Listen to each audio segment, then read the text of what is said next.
Alright guys, welcome to another Fiesta ST video. Today I'm going to be opening another packet from Mountune, and this one is going to be the intake hose. Let's get this open and see what we get inside.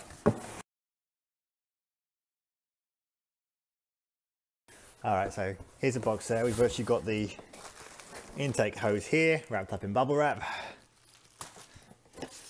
and fitting instructions. So that's basically all you've got in there.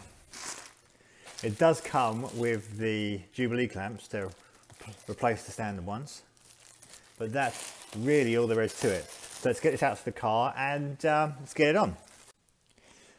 So the new intake hose is going to replace this one right here. So it comes from the air filter here and goes back down here before it goes onto the turbo.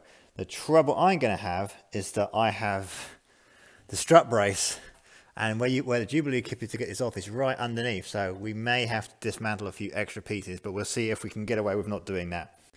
Okay then, so with the top one up here, I found that despite the fact that you've got the strut brace here in the way, you can, if you've got a little bit of movement here, so you can just get the screwdriver onto the top like this, so you can loosen that on that one, and then once you've loosened it, you have to kind of twist it, which is hard to kind of see, but I've done it on this one already.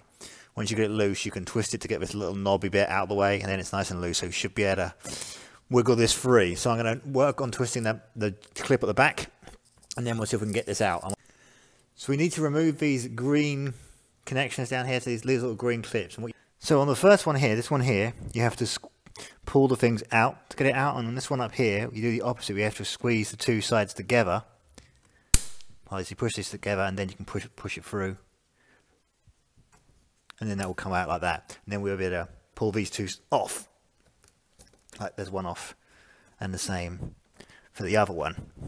Okay, here you can see it here removed. I found that moving from the front made it much easier to get the back out, so you pull it back here towards the back, and that comes off the front.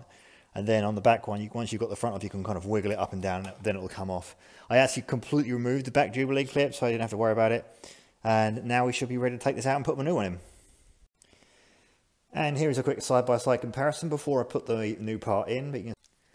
Okay, so the other thing that I've done here is I removed the engine cover a little bit. They say you don't need to do it, but I've just, as you can see, just pops it up because it's on 4 studs. I put it off on 3, I'm just going to twist it out of the way a little bit, because with the with the strap brace, it's all a bit in the way. So now I've got this in. I put the Jubilee clips on either side so they're ready to go in kind of around the position, but they're completely loose, so they don't get in the way. I'm going to slide that in now and see how we get on.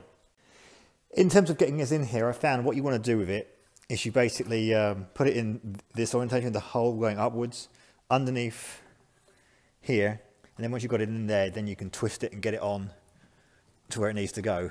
So in the end, what I ended up doing was taking the top off the air box, because although I got it on the back, I couldn't get it on the front. It was kind of starting to get crumpled up, so I didn't want to damage it. So I've taken this off. There's only 4 T25 Torx bits that hold this in. There's like 4 holes, 1 in each corner. And that meant that I was able to get it in. I didn't even need to take the airflow wiring off, because I didn't have to move it much, just to get this in. And now I'm going to put this back on, and then we can start tightening up the Jubilee clips. Obviously not too much, you don't want to crush the pipes. And then we can attach the vacuum connections down here. So once you get it all in position, it should look something like this. I did have a lot of fun getting the 4th bolt back into the air box, but it's in there eventually.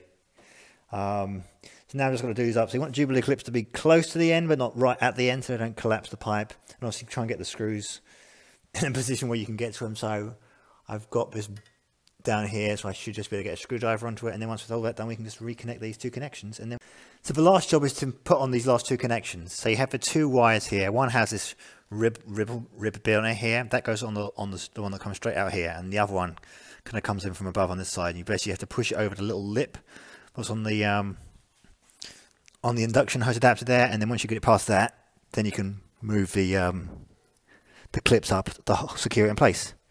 And with that all back together, I put the engine cover back on. By having it still attached on the 4th thing, it made it much easier to line it up again. So that's now clipped back into place. All the connections are on down here, and we're good to go. Let's turn it on and make sure we don't have any codes.